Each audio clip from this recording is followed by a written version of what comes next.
I have to wake up in the morning driven for a purpose.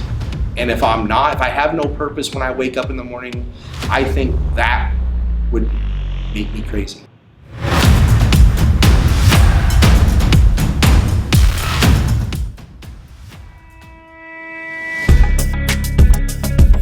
If we're talking about bodybuilding, if I have a goal of being the best bodybuilder in the world, whatever it takes for me to be my best is what I'm gonna do.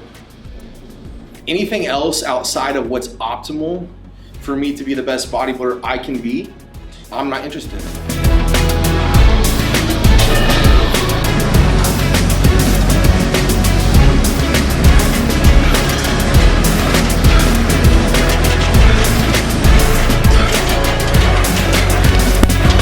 So that's kind of like why I couldn't take a liking to powerlifting or CrossFit or anything like that, because it just wasn't for me. It didn't drive me like bodybuilding does. You know, I'm a former wrestler. You know, I used to wrestle in college, and that used to drive me to train for wrestling, right? But actually, I feel like through the process of learning how to train smarter for wrestling, I think I realized then that I actually just love bodybuilding training better than I like wrestling. So going back to the original question of, do I like to just go to the gym and go balls to the wall and out train everybody because they're my competition? Well, I kind of expect that from myself anyway, because I expect to be the best in the world at what I do. So the work ethic has to be on another level anyway. And so therefore I never really take pride in saying I outwork everybody, because for me, I just believe that anyway, so I don't need to go out and speak it.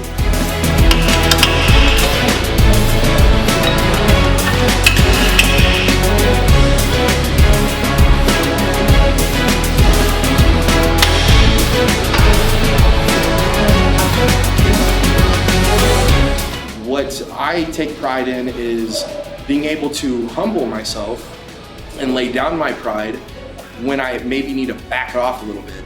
So if taking a rest day or changing up my training style is better for me to be a better bodybuilder, that's what I'm interested in, not just coming in and slinging weights just to compare my set versus somebody else's set. Don't care. Come on.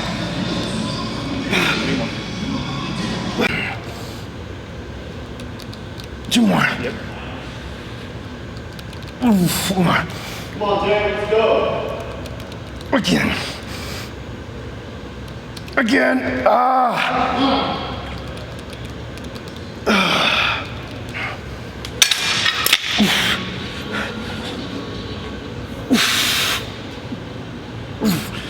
Yeah, I would say year-round, progressive overload has kind of been the gold standard to bodybuilding, I would say. So really strength and size, building strength and size by adding more weight to each set and every week progressing, whether it be the reps or the weight load. I think what gets kind of put on the back burner is volume training. I think volume training, and I don't mean in just one training session, but if you look at 1 week of training, how much volume did your chest take? So did you train chest once a week?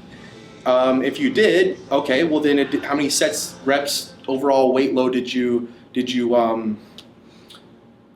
accumulate in that one training session? Because that's your week of training chest, right? If you train it once a week. Now maybe your chest is a lagging body part and you can't do that much volume in one training session. You might need to do 2 or 3 training sessions per week. So therefore at the end of the week, the volume is much greater because you've stimulated the muscle more throughout the week. And as you build up volume in a single training session, you can limit the amount of frequency that you train that body part. So yes, so progressive overload, I would say, is kind of my method to training for the most part. But the last week or so before a show, which we're 5 days out now from the Olympia, my training style will change just a little bit considering that I'm not trying to put on muscle, I'm not trying to build strength, I'm not trying to hit a PR today. I am more or less wanting to pump the muscle as much with blood as it possibly can get and get it as big as possible, while also getting my metabolism going, get my heart rate up. So it's more about, you know, supersets, drop sets, higher intensity, and getting it in, getting out of the gym a little bit quicker and a little bit more intense during the training session. My upper chest is lighting up now.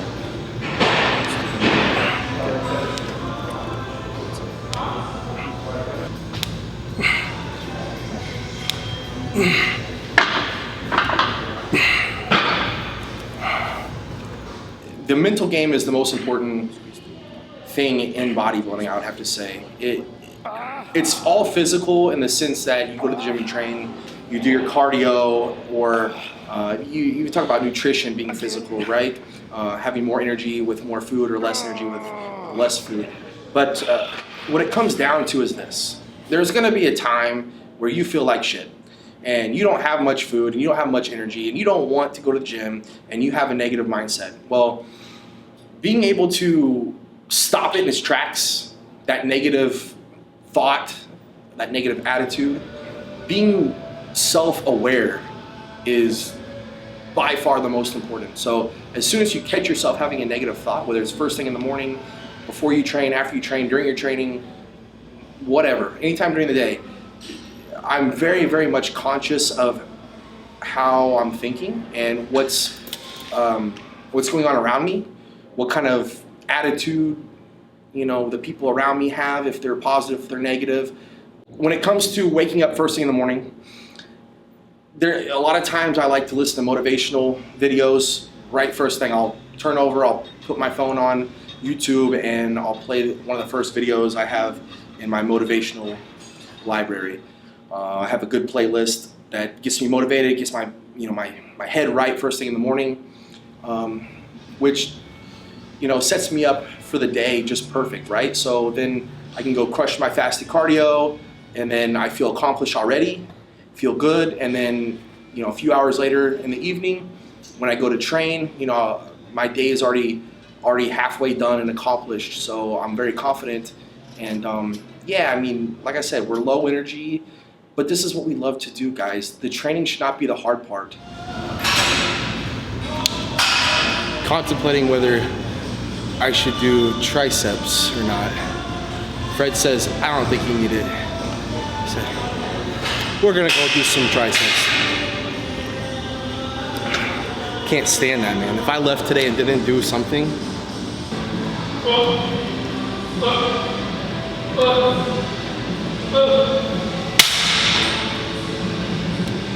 I don't understand why coming into the gym and training is such a mental battle for some people, because if you don't love this, then maybe it's not for you. Now, I'll say at the same time, I thought there was one time that I wasn't cut out for this. The first year I competed, I thought bodybuilding, well, I still think bodybuilding is the toughest thing you can do on this earth, as far as sports career. But the first year I competed, I really questioned whether I was going to be able to handle this lifestyle or not, and I realized right away that this is what I want for my life.